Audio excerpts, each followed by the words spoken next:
6 mois se sont écoulés depuis que le respecté président Alfonso Dhlakama a quitté la communauté mozambicaine.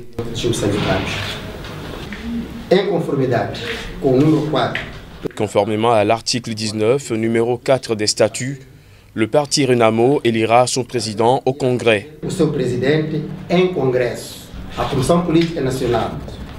La commission politique nationale exhorte tous les membres et sympathisants du parti Renamo à rester calmes et à être attentifs à tout mouvement visant à perturber le fonctionnement du parti.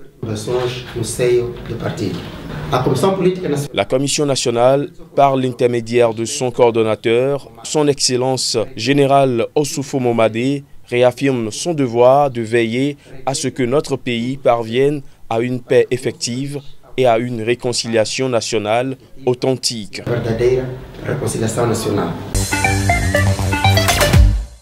Réunis ce lundi au siège de l'UDPS à Kinshasa, la base du parti a donné 48 heures à son président Félix Tshisekedi pour se retirer de l'accord signé la veille avec 6 autres opposants à Genève. Le parti historique de l'opposition a rejeté ainsi l'accord qui a désigné la veille à la surprise générale Martin Fayoulou comme candidat unique de l'opposition à l'élection présidentielle prévue le 23 décembre prochain. Les militants ont également demandé à leur leader de maintenir sa candidature et de ne pas se retirer au profit du candidat Martin Fayoulou. Cette déclaration des militants très remontés contre l'accord de Genève intervient alors que Félix Tshisekedi n'était toujours pas rentré en RDC. Certains militants de l'UDPS envisagent d'ores et déjà une destitution de leur président s'il n'obtempérait pas. Félix Tshisekedi a été désigné en mars dernier par le congrès de l'UDPS comme président et candidat de ce parti fondé en 1982 par son père Étienne Tshisekedi, décédé le 1er février 2017. Des militants rencontrés devant le siège de l'UNC, le parti de Vital Kamerhe, un autre candidat signataire, tenait le même discours contre l'accord de Genève. Il faut dire que l'UNC était également en réunion ce lundi après-midi.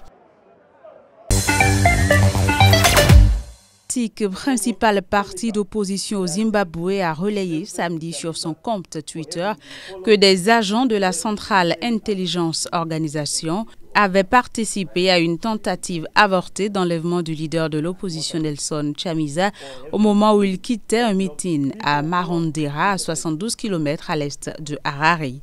Dimanche, le gouvernement du président Emmerson Mnangagwa a démenti que son service de renseignement ait tenté d'enlever le principal dirigeant de l'opposition au cours du week-end écoulé. Se disant consterné après les accusations de l'opposition, le gouvernement zimbabwéen a estimé dans un communiqué que ces allégations sont non seulement fausses, mais aussi malveillantes. Mais l'opposition maintient ces accusations malgré le formel démenti du gouvernement.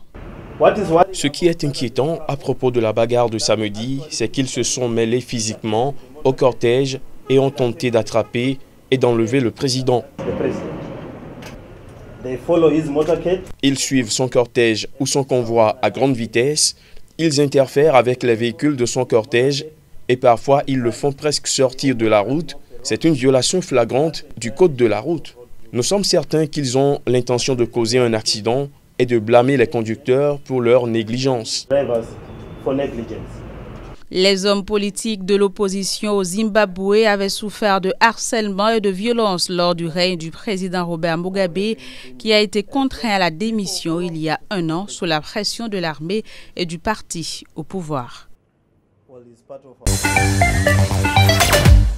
La présidence du Gabon, qui de manière implicite a reconnu dimanche la gravité de l'état de santé du président Ali Bongo Ondimba, a annoncé que le chef était en phase de recouvrement de la plénitude de ses facultés physiques. Le président de la République est dans une phase de recouvrement de la plénitude de ses facultés physiques.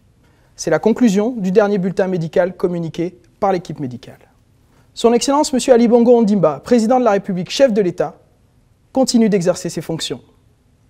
Les institutions de notre République fonctionnent donc aujourd'hui parfaitement dans le strict respect de la Constitution.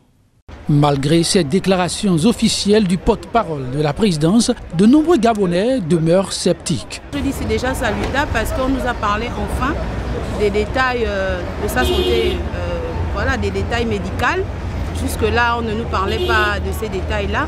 Mais moi, ça ne me rassure pas. Ce que j'aimerais, c'est véritablement une preuve palpable. Pourquoi pas une photo ou encore une interview de son épouse, par exemple, à son chevet, juste, je ne sais pas, quelque chose qui pourrait nous rassurer, nous, en tant que Gabonais, parce que nous ne sommes pas en paix. Non, cela ne rassure pas les Gabonais. Je pense que le pouvoir en place essaie de gagner en temps.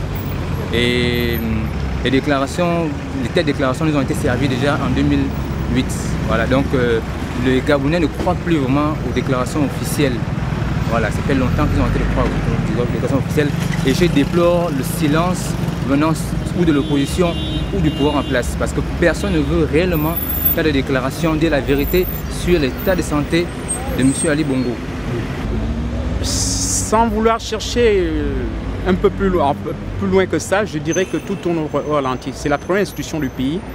Tout vient de là, les grandes décisions qui engagent le pays, aussi bien sur le plan national qu'international, peuvent bien le prouver. Dès lors qu'il est malade, personne d'autre ne peut engager le pays dans ce sens-là. C'est la mission que les Gabonais lui ont assignée. Un des principaux partis d'opposition du Gabon, l'Union nationale, a dénoncé ce mardi un mensonge d'État après la dernière déclaration de la présidence sur l'état de santé du chef de l'État, hospitalisé depuis près de 3 semaines à Riyad. Selon ce parti, ne pas faire état des bulletins de santé d'Ali Bongo communiqués par l'équipe médicale de l'hôpital de Riyad, dont seule la présidence a connaissance, est grave et attentatoire au bon fonctionnement de l'État. L'Union nationale a également relevé une totale contradiction entre les déclarations de la présidence du 28 octobre et du 11 novembre. Dans une première déclaration faite le 28 octobre, la présidence gabonaise avait en effet parlé d'un simple malaise provoqué par une sévère fatigue due à une très grosse activité du président ces derniers mois avant de se raviser par la suite. Lundi, la police kenyane a mis en place des barrages dans tout le pays pour contrôler des véhicules à la suite d'une décision du gouvernement de commencer à appliquer des règles de sécurité routière longtemps ignorées.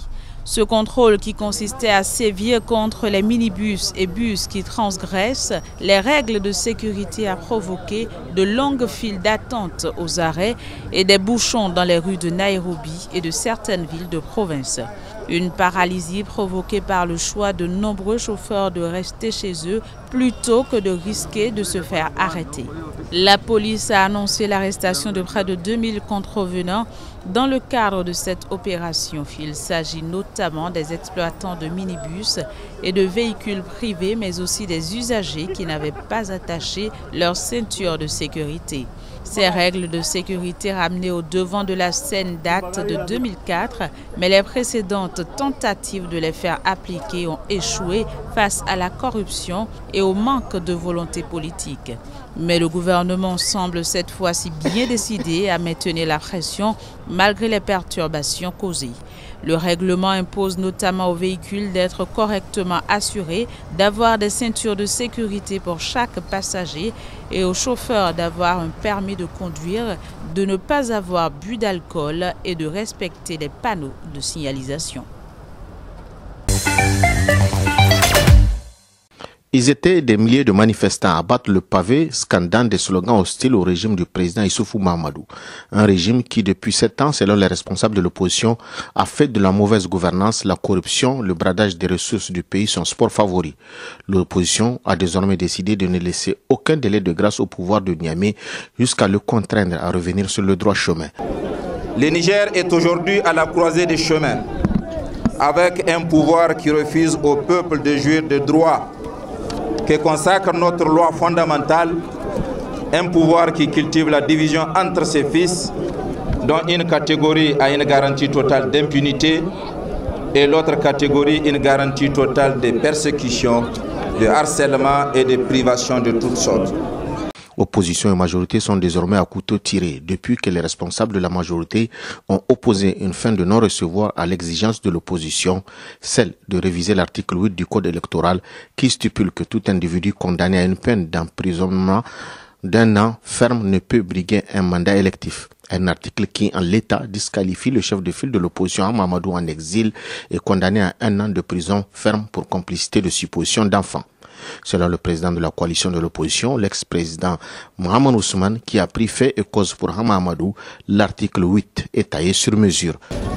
Au niveau de l'article 8 du Code électoral, initialement prévu de 3 ans, par les représentants du gouvernement au comité technique lui-même, avant la décision de justice sur le dossier dit de supposition d'enfant. La peine, dis-je, est ramenée maintenant à 1 an. Du seul fait,